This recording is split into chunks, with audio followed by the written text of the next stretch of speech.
Lo que decían los clásicos de los gobernantes, las virtudes que debe tener un gobernante. La primera es la prudencia.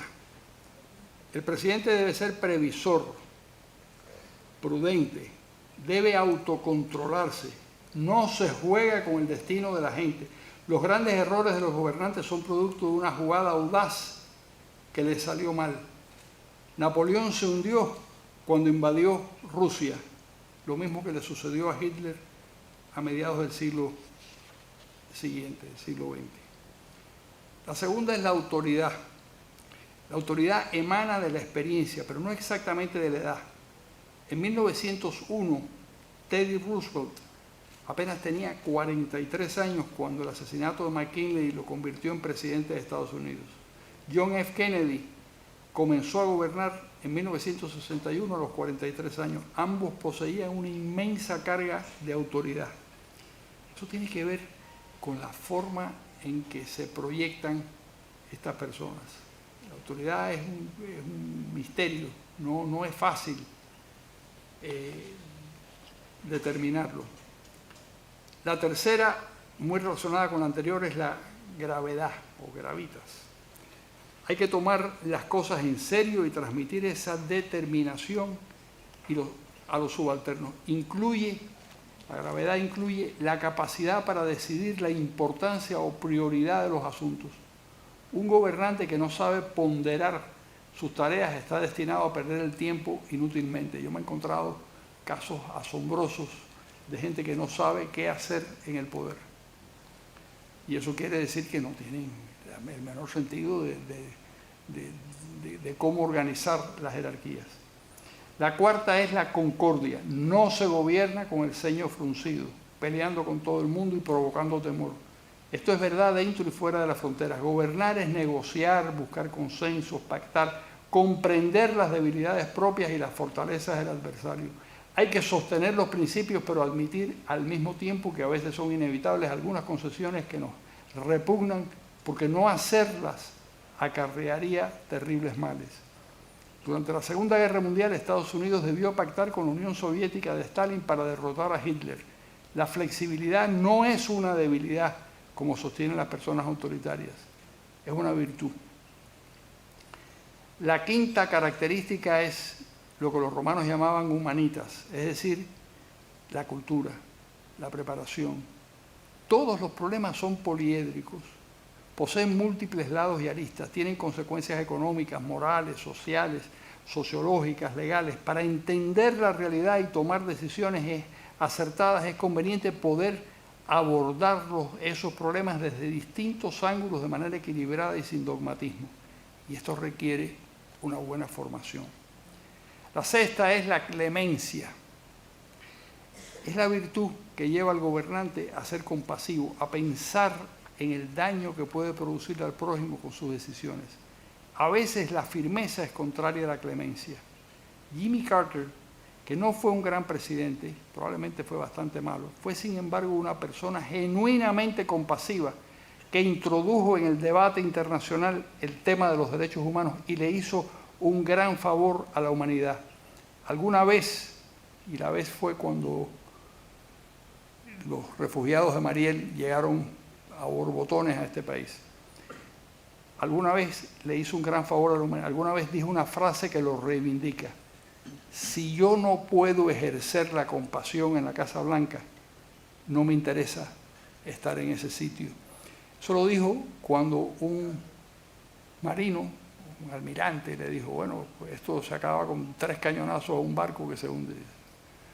Yo no estoy aquí para matar refugiados, ni mucho menos, ¿no?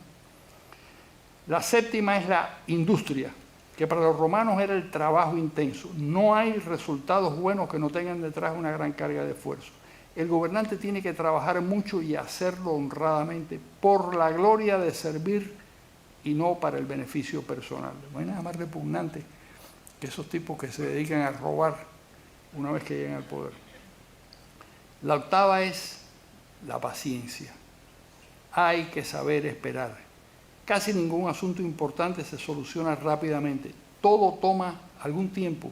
El buen gobernante, mientras trata de acelerar los procesos, simultáneamente será capaz de aguardar y de frenar a sus más impacientes colaboradores. Sin embargo, debe esperar y actuar con firmitas. La firmeza es la novena de esas virtudes. Firmeza para mantener las posiciones moralmente deseables y para sostener otras posiciones incómodas, si fuera necesario. La Guerra Fría fue un prolongado escenario en el que Estados Unidos consiguió con paciencia y firmeza mantener la política de contención del espasmo imperial de la Unión Soviética, aunque los aliados flaqueaban y le pedían que la cancelara. La décima virtud es la comitas, es el humor. Las personas agradecen que los gobernantes den muestras de buen humor. Eso los humaniza. Esta cosa norteamericana de empezar las conferencias con un chiste, bueno, eso tiene su lógica.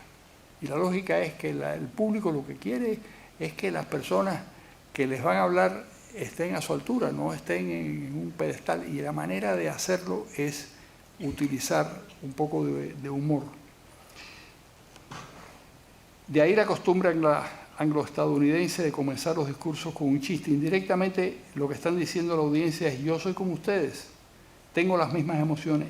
Abraham Lincoln y Ronald Reagan tenían esas facultades de reírse incluso de ellos mismos, que además es lo mejor, lo más inteligente. La undécima es la dignitas, la dignidad. La dignidad no se contrapone a la comicidad, pero el buen estadista intuitivamente sabe guardar el equilibrio. El presidente debe estar consciente de su investidura y respetar y hacerse respetar. Winston Churchill podía utilizar el humor, casi siempre irónico, y al mismo tiempo sabía llevar sobre sus hombros el peso de la dignidad con que ejerció el cargo de primer ministro del Reino Unido, y en los momentos peores de su historia. La duodécima es la frugalidad o la frugalidad, que no se contrapone a la dignidad y no se limita a la alimentación. Es la expresión de que se ejerce el poder sin ostentación y sin lujos innecesarios. La mayor parte de la sociedad, incluidas las clases medias, padece ciertas necesidades, tiene limitaciones. A las personas les gusta ver que sus servidores públicos y el presidente, el primero de ellos, no utilizan el poder para vivir lujosamente. Confortablemente sí, pero sin extravagancias. La oficina vivienda del premier británico en el número 10 de la calle Downing es un gran ejemplo. Tú que viviste muchos años en Londres, ahora has pasado muchas veces frente a ese Downing Street. La decimotercera es la virtud por excelencia, que es el coraje, la valentía para afrontar los peligros, ser capaz de controlar el miedo y marchar adelante en la batalla o dar la cara en los momentos de peligro debe ser un rasgo imprescindible de quienes mandan con honor. Naturalmente queda la suerte. Bueno, en cuanto a esto del valor personal, yo les recomiendo, incluso lo utilizaba en algunas clases que he dado, el discurso de Churchill en el Parlamento británico sobre la necesidad de resistir a los nazis. Han pasado 80 años, 70 y tantos años y es emocionante escuchar a aquel hombre diciendo: hay que resistirlos, y hay que resistirlos en los campos, y hay que resistirlos en las playas. Eso enardeció a Inglaterra. Y naturalmente queda la suerte. Un buen jefe de gobierno puede tener esas 13 virtudes y otras 40. Pero si el viento le da de frente y lo agarra una violenta crisis económica internacional, lo atacan poderosos enemigos exteriores, la naturaleza se manifiesta impetuosa por medio de terremotos, inundaciones y grandes calamidades, o la sociedad a la que sirve presenta síntomas de anomia y no reconoce ni respeta las normas, es muy poco lo que podrá hacer. Y hay 100 ejemplos terribles que lo demuestran. Bueno, no, lo que yo me preguntaba es ¿por qué tantos políticos sin prudencia, seriedad, concordia o flexibilidad, paciencia, frugalidad, ganan elecciones y reelecciones? Bueno, porque el fenómeno de elegir, y eso está de alguna manera contado en el libro, el fenómeno de la elección, por eso es importante enseñar a elegir y enseñar a la gente la importancia que tiene ese momento en el que van a votar. La presunción es que el voto es lo que nos va a llevar a las cabezas más importantes del gobierno. Bueno, en la práctica, lo que ocurre es que mucha gente no sale a votar porque piensan que no tiene sentido, que el voto se diluye en medio de que una persona en medio de millones no tiene ninguna importancia y por lo tanto venden el voto o no acuden, es decir, no toman conciencia de la importancia extraordinaria que tiene eso. Y luego no piensan, y eso es grave, no piensan en las consecuencias. Si mis amigos venezolanos hubieran pensado en las consecuencias de poner un briboncete como Chávez en el poder, no lo hubieran hecho. Pero hay una especie de todos son iguales, no importa, y todo se arregla, todo no se arregla, todo era bastante obvio que de la misma manera que nosotros en Cuba aplaudimos a rabiar a un demente que nos estaba conduciendo al desastre, que los venezolanos hicieron lo mismo unos años más tarde, pero por otro procedimiento, pero más o menos la misma historia. Había el problema de, bueno, había este hombre que venía de una tradición militar, nacionalista, populista, que había tenido una cierta conexión, no excesiva, pero sí una cierta conexión con el chavismo y que despertaba pánico en toda América Latina. ¿Cómo convertíamos a este tipo en un demócrata jeffersoniano? Entonces dijimos, bueno, hay que idear una fórmula para sujetarlo lo más posible dentro de la moderación. ¿Y cuál es la fórmula? Bueno, este es un militar. Entonces se nos ocurrió a un par de personas un juramento democrático ante la bandera. Porque eso en cualquier caso, en un país como Perú, iba a tener un cierto, digamos, una cierta eficacia, pero infinitamente más si lo hacía un militar. Claro. Que un militar jurara ante la bandera respetar la democracia y la economía de mercado y luego incumpliera eso, iba a ser un acto ya no de traición a la ciudadanía, sino a la patria, por ser un militar. Entonces, en fin, organizamos un juramento y lo que hicimos fue idear, digamos, la fórmula de los testigos. Esto sí, después nos llamaron garantes, pero en fin, la palabra que usamos nosotros no fue garante, fue testigo, se deformó para luego echarnos la culpa si pasaba algo. Y entonces convocamos a un montón de personas, digamos, en fin, figuras cívicas, intelectuales, artistas, deportistas, que tuvieran una cierta credibilidad en un país que ya no le creía casi nada a nadie, esto era complicado. Y entonces los pusimos al costado de este militar, pusimos una bandera, pusimos una Biblia, y le preparamos un texto que era un juramento formal de respeto a la democracia y respeto a la economía de mercado, y el juramento, por supuesto, de que a los 5 años, acabado su mandato, se iría a su casa. Aparentemente, nunca lo sabremos porque estas cosas no se pueden medir científicamente, aparentemente tuvo mucho efecto. Tuvo un gran efecto, seguro.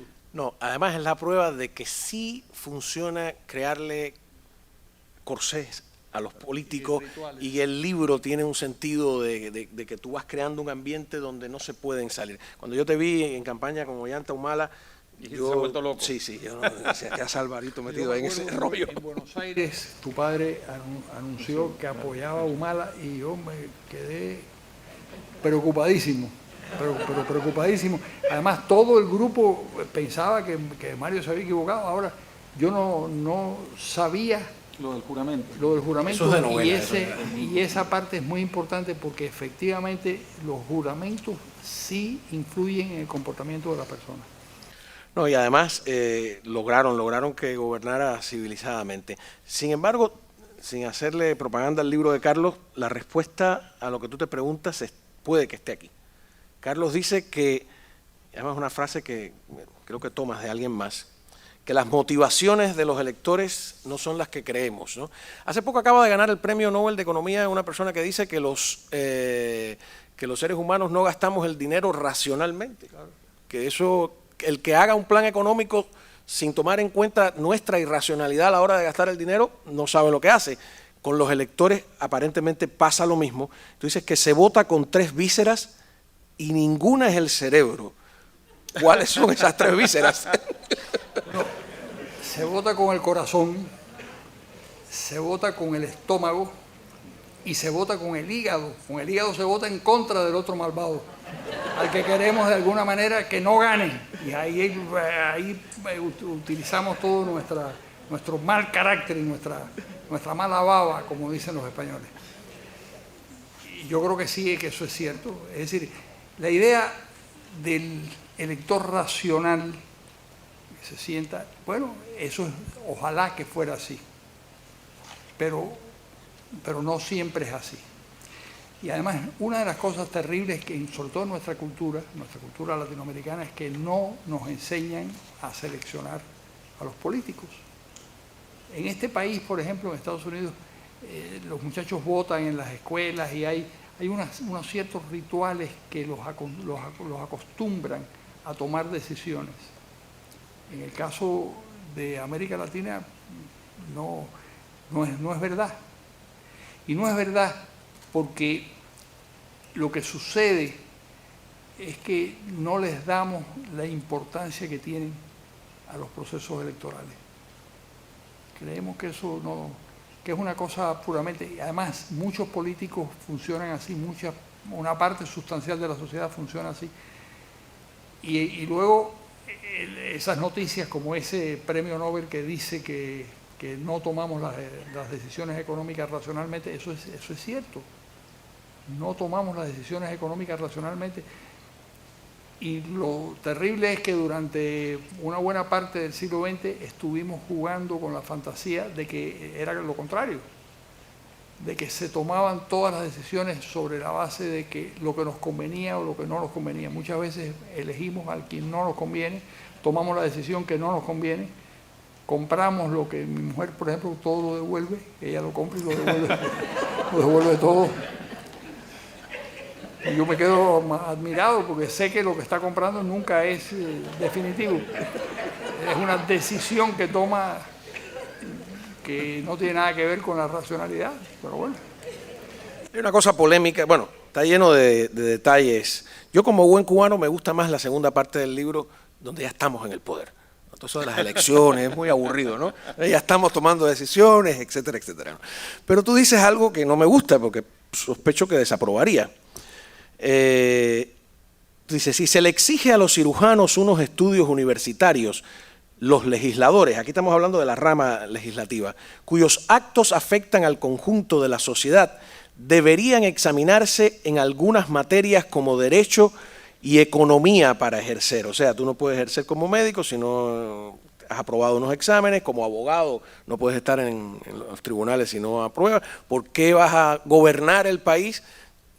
Si no, más o menos esa es la idea. Mi pregunta es, ¿ese examen sería, habría que aprobarlo o solo para que el público sepa si estás preparado o no? Segundo, ¿quién daría la nota?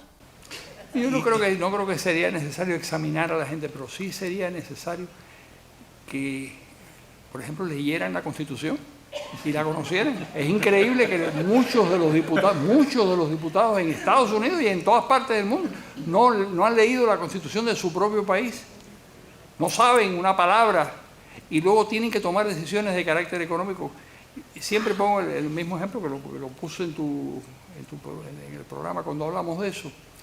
Yo recuerdo porque estaba en Venezuela en ese momento, cuando Carlos Andrés Pérez prometió que iba a crear 50.000 puestos de trabajo en su primer acto de gobierno. Dije, bueno, es un mago, ¿qué va a hacer?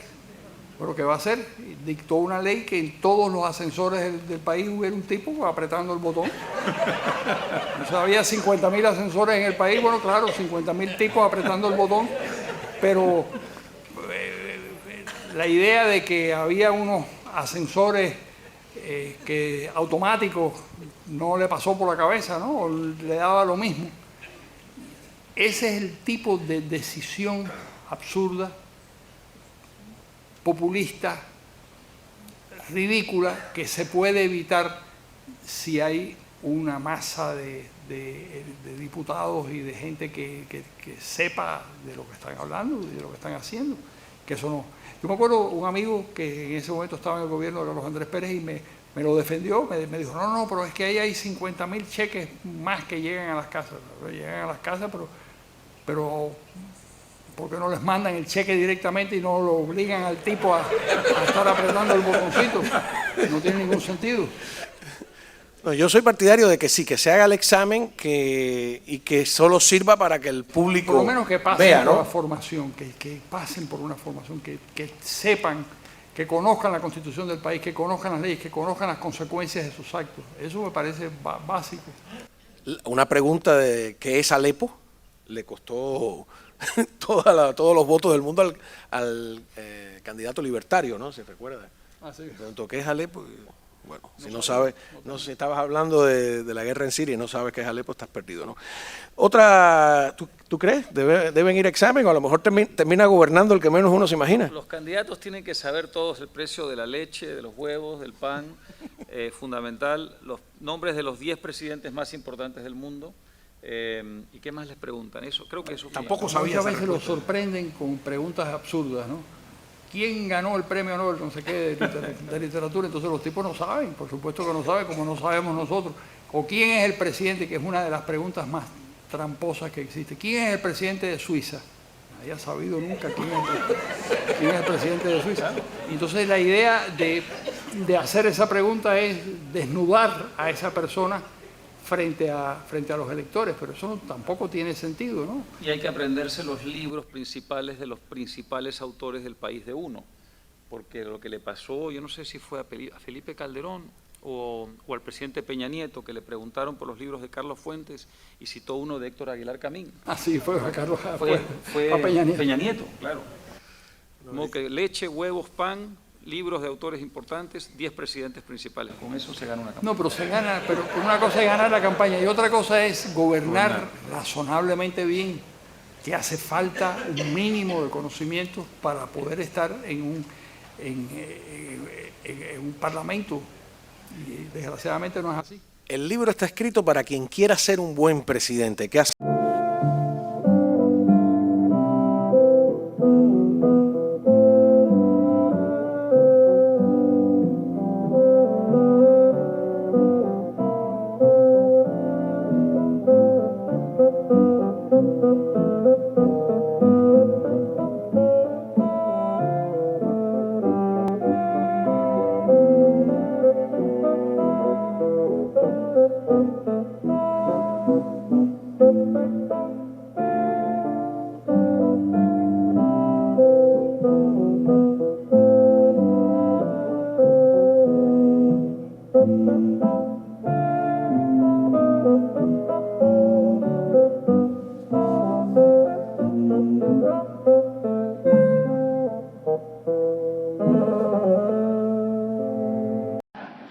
¿Cómo no me voy a reír de la OEA, que es una cosa tan fea que causa risa? Vámonos a desayunar. Adiós. Políticos hay muchos, pero no todos ellos son líderes. ¿Cuáles son las características que debe tener un personaje de la política para llegar a serlo? De esto nos habla el maestro Raúl Quintanilla. Bienvenido. ¿Qué hace a un político un buen líder? 4 cosas.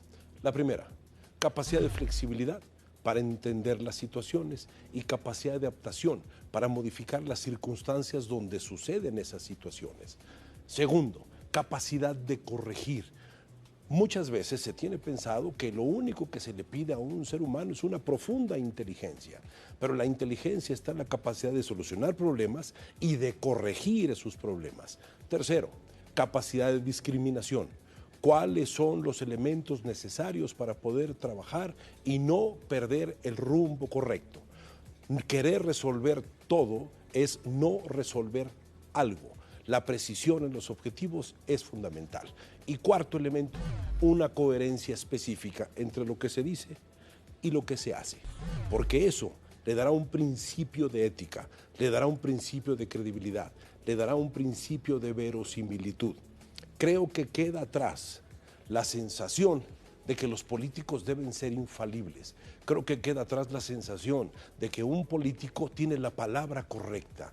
Lo que debe crear un político es la sensación de que está entendiendo a una sociedad y de que está entendiendo y escuchando perfectamente a aquellos que votaron por él. Al fin de cuentas, todo queda en dos palabras: responsabilidad y capacidad de respuesta.